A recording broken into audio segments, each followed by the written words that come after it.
aggressive out there.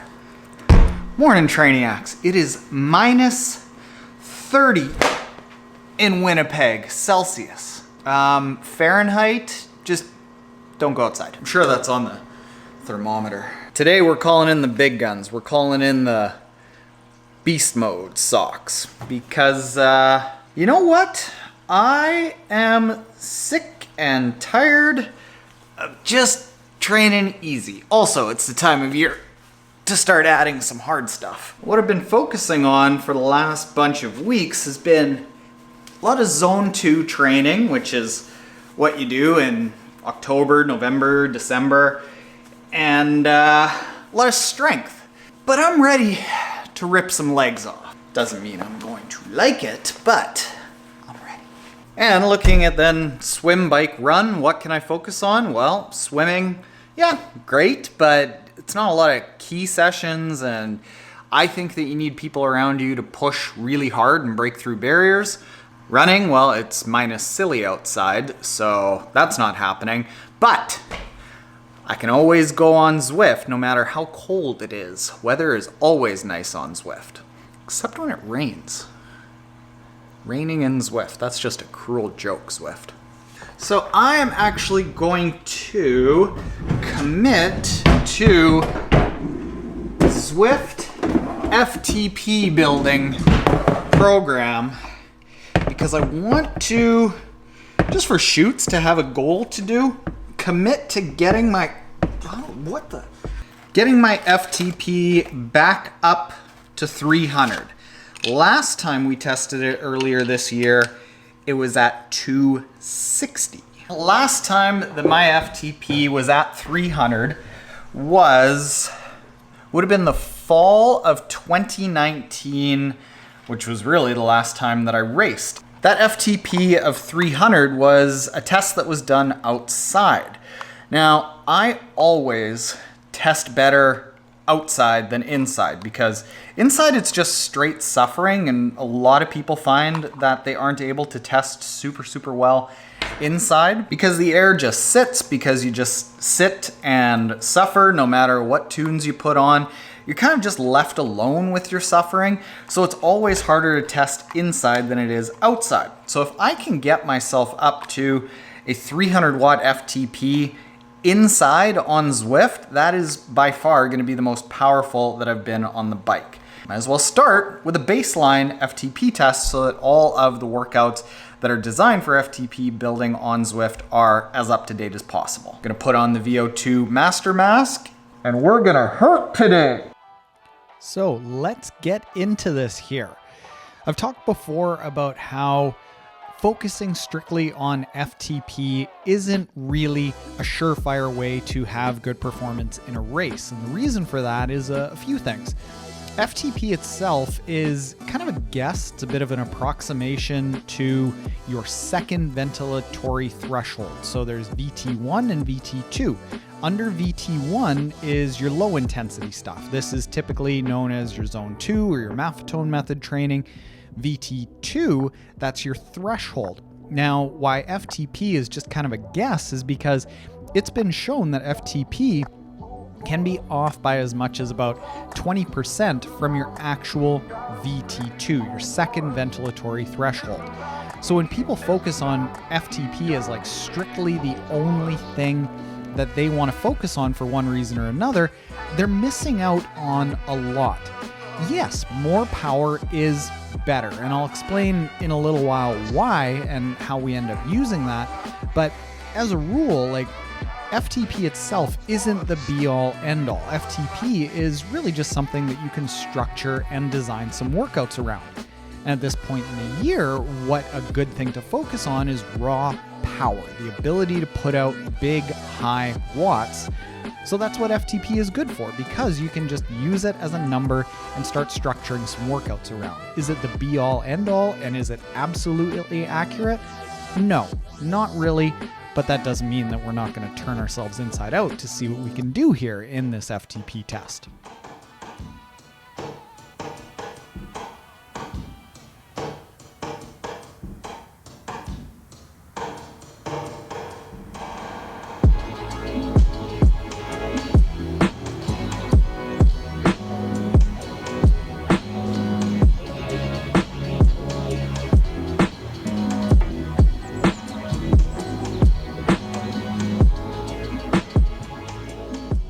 Historically, most people have used a 20-minute max power test for their FTP. And this is what has been used for years and years. It's essentially really the only thing that I used for about a decade. And the idea was that you would do a 20-minute max average power test and you'd take 5% less than your average power of that 20 minutes. And that would be your functional threshold power, the amount of power that you could theoretically hold at an absolute maximum for an hour. But the problem with that is that going all out for 20 minutes is really hard for a couple of reasons. Number one, it takes a lot out of you. It is a really big effort to go max effort for a grand total of 20 minutes continuously. It's also really hard to pace. Personally, myself, after even 10 years, I would find myself having a hard time doing a 20-minute paced hard effort. And because it's so difficult to actually do because it's such a big effort, I found myself not really wanting to do them very regularly. Why I like this ZWIFT ramp test, which just ramps up in 1-minute increments, as you can see right now, I'm at 144 watts. That's not a lot of power. It ramps up to a lot, and how the ZWIFT ramp test works is it's roughly, I believe it's 75% of your max 1-minute average. So you're actually just only going hard for about 4 or 5 minutes. That's a lot easier to do. It doesn't take as much out of you. So I did this test about 6 weeks ago, I believe, and it's perfectly fine to do it now because it's not so daunting to do over and over. That's why I like the ZWIFT ramp test, because it's as accurate as the traditional FTP test without being so taxing on the body, so you can use it a lot more and a lot more frequently, being a lot more useful.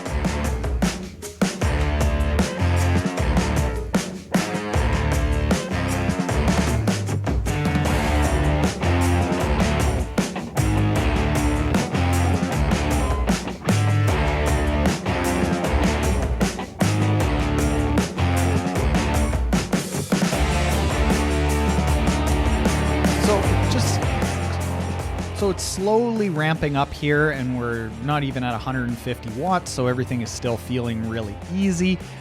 Why I am not a big fan of using FTP as the be-all end-all is because a lot of people end up using FTP to dictate their race pace. And what they do is they say, all right, let's say we're going for 300 watts, all right.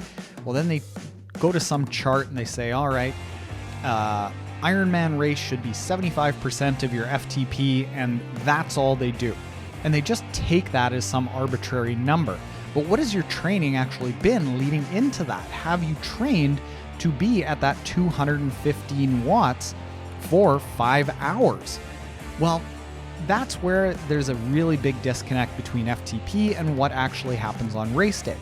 More than anything, what I suggest we use, and this is what we suggest people use on Team Trainiac, is you do an FTP test, you get your FTP, you get a guideline of, say, that 75% for an Ironman or 80% of your FTP for a half Ironman. These are rough numbers. And then you start training around that effort level and seeing how it feels. And then you see how you perform in a brick run after a workout done at or slightly above your target FTP. And what you end up finding is, all right, was that target power that you tried to hit too hard? Could you actually go easier? And instead of using FTP as the first thing that you use to figure out your race pace, you actually use it, instead of thinking about it as like the only thing that you use to figure out your race pace, you use it as the start, basically just to get you in the ballpark. And then you actually see from your performance what your race pace is based on your training. And then what'll happen is when you get into your race, whether you nail your taper or maybe you're at altitude in your race and you weren't at altitude during your training, all of a sudden you can use the feeling of what you did in training to guide what you should do on race day, instead of just being married to this arbitrary 75% or 80% or 85% sort of number, which is completely irrelevant to what actually happened in your training. So I like FTP to dictate a little bit of training, but in the end, it's the training and it's the structure of the training and understanding how you use that training to apply to your race to actually have a good race performance.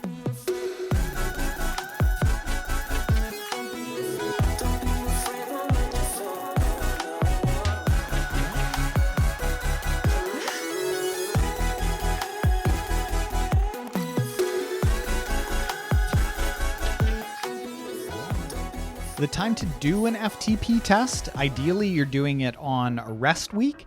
You are doing it after 1 or maybe 2 days of very light training. You want to come into an FTP test pretty well rested, because if you're starting pretty smashed up, A, you're not going to do very well in the test.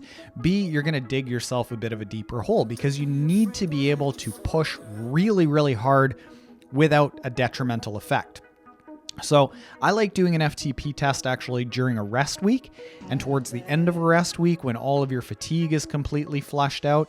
I like doing it early in the morning when my willpower is high. It's actually been studied that humans' willpower is a lot higher first thing in the morning than it is later in the day. Your strength is a little bit higher later in the day, but personally, I just find that I give in on workouts a lot easier in the afternoon, the early evening. So I prefer doing these ZWIFT FTP tests after a good big breakfast, kind of mid-morning, if you've got that flexibility in your schedule after quite a number of days of rest.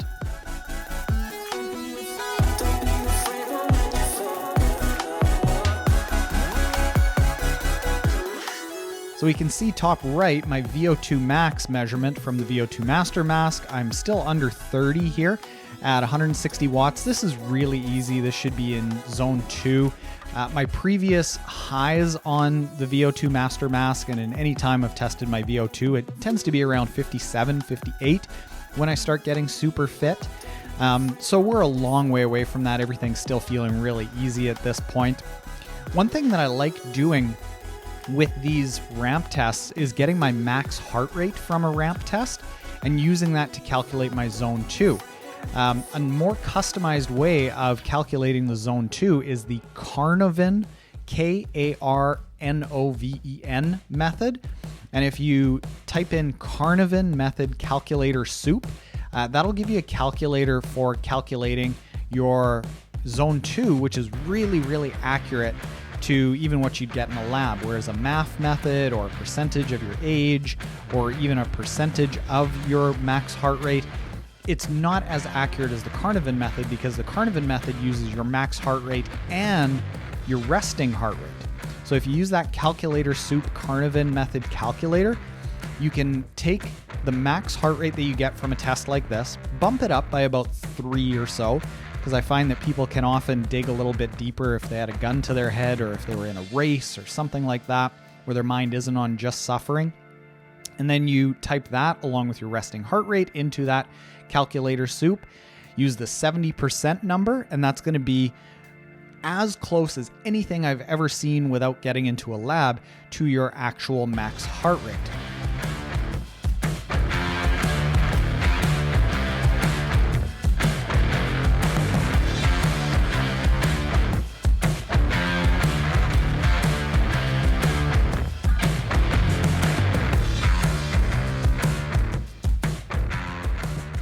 So we're just passing 200 watts, and for a little bit of context, the average watts that I held in Challenge Roth 2019, where I did a 941 Ironman distance race, was 201 average watts over the course of the bike. So still, this is fairly easy. It just bumped up to 220 over the course of a couple of half Ironmans I've done. I averaged 230 watts for those.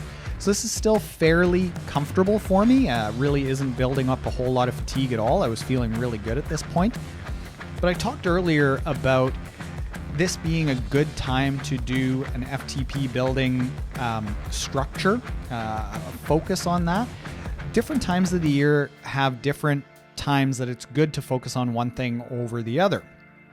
I really like focusing on heavy strength, like heavy deadlifts, heavy leg presses, and heavy compound movements. Most of your intensity in the course of a year focused on heavy strength during the off season, the base building season. In my case, that's October to January or so. I also like doing a run durability program during this time where you're running almost every day, but for short amounts, like 10 minutes, where you're starting at 10 minutes every day and then building up by a minute every week. And that's going to help you be resilient to injury later in the year when you start doing more key running. Then I like doing a bike FTP focus at this point in the year, January, February, March, getting that raw power up, all that power that you built in the heavy strength, translating it then into turning over with a lot of high power in your legs from January to February on the bike with an FTP building structure. Then once race season comes around in spring, we're talking March, April, you can get outside. It's easier to actually do some key training and some bigger sessions. Then you build up bike volume. And then by the summer, you've got really powerful legs. Your speed is nice and high. Your run durability is nice and high. Your volume and your endurance is really nice and high. And then you can start doing really good key race pace training that looks a lot like racing, and you're going to be able to absorb it really well. And you do this year after year with a good training plan, and the progress that people will make will really astound you. What I see people doing more often than not is just doing kind of the same thing all year round, year after year. And because it's not layered over the course of a year with a good structured training plan, you actually don't really tend to make a whole lot of progress. But it's that structure of focusing on different things at different parts of the year where one rolls into the other and you're building over and over and over, setting yourself up for a really good race. That's how you make progress. That's how I went from doing 5-hour, 4-minute half Ironmans to 4-hour, 28-minute half Ironmans in just a few years. So that's the key. That's what a good training plan ends up being built around, is that layering.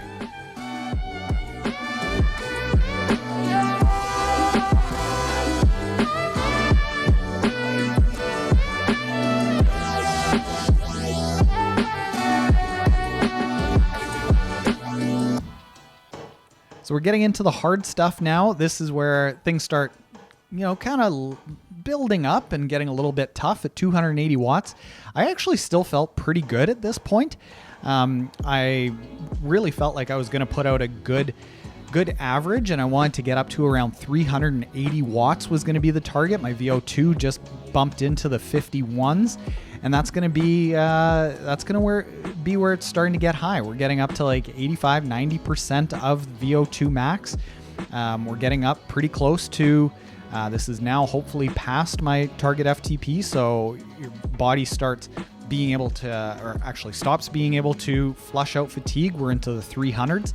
I find that testing inside is very, very different than testing outside. My previous indoor personal best, I believe, was 270 watts. And I wanted to get past that here today. Outside, my previous personal best for an FTP test was 300 watts. And I find that 270 to be about comparable to a 290 outdoors.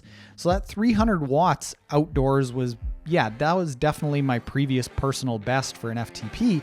That's why I say having a goal of trying to get to 300 watts indoors would be a really nice goal to have over the next 6 to 8 weeks here.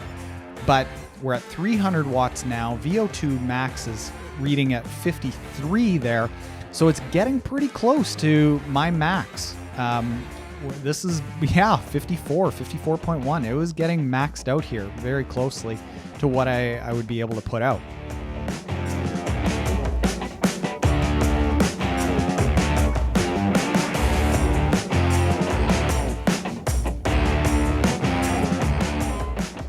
So there we go. We just barely got underneath 57, which is what I would expect to see for some of my max VO2 efforts. VO2 being as much oxygen as you can process in the course of a minute. Just hit 57 there. I'm at 320 watts. I was still feeling pretty good at this point, 56.2 for the VO2 max, but everything is getting to the point that it's kind of getting maxed out, but I was still feeling pretty good. I knew that if I had the chance to get up to and spend a decent amount of time at 380 watts, that I would be getting into some of my personal bests for indoor FTP training. So what you're seeing now with my VO2 max, it's basically just at that 55 to 57, 53, 54, 54.7. It's just bouncing around even though the watts are going up. Now I'm at 340 watts and the VO2 max still isn't really going up, because what happens is your VO2 max, it might not necessarily be able to process any more oxygen, but what you start doing at the really high levels of training is that you essentially max out your VO2, and it's how long can you stay. 57.6 we saw there. How long can you stay at that VO2 max, and how much of that VO2 max do you access at the lower intensity levels, so when you get to the high intensity levels, you can hold it for longer. It's not just that you get to the VO2 max and then you stop, it's how long can you stay at that absolute maximum effort of how long you're processing oxygen. And here at 340 watts, it was building up. It was pretty intense. So there we go. We just passed 360 watts, and this was the big thing. This was, could I get through these final minutes here at the 360 watts and actually do a fair amount of time at 380 watts?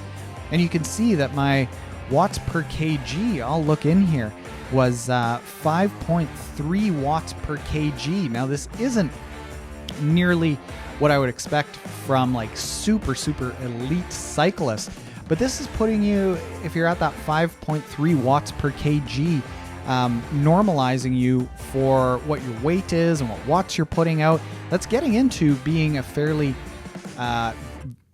good triathlon cyclist. Personally, I have done a couple of triathlon bike splits in half Ironmans that were in the top 5 of the entire field of like 1,500 or 1,700, depending on the race.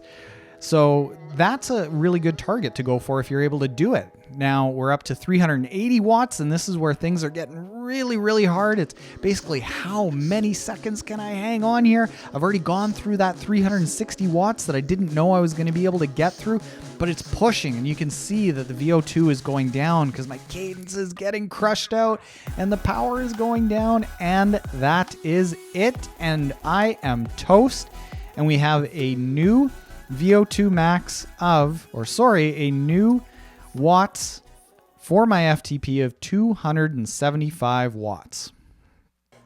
Whoa.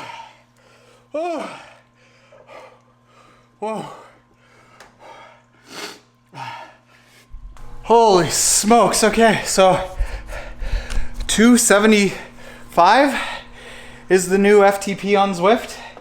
And I want to say that is a all-time indoor personal best. I believe that the last indoor personal best was like right at 270, 271. So considering that this is just the start of my FTP build, and I've already increased 16 watts with really just kind of casually introducing little bits of Team Trainiac intensity, I'm happy. That means my body is absorbing the small bit of training that I've already done. Happy would be a strong word though. Whoo! So Trainiacs, if you like this kind of video and you aren't already subscribed, hit the subscribe button below. Go follow me on ZWIFT, where we do weekly ZWIFT rides as a group. You can follow me at, the last name is Triathlon Taren, or just search for hashtag Team Trainiac. And if you like these ZWIFT torture sessions, check out the last one that I did right over here to see the progress that I've had in 2 months, maybe? 2 months. All right, relax now.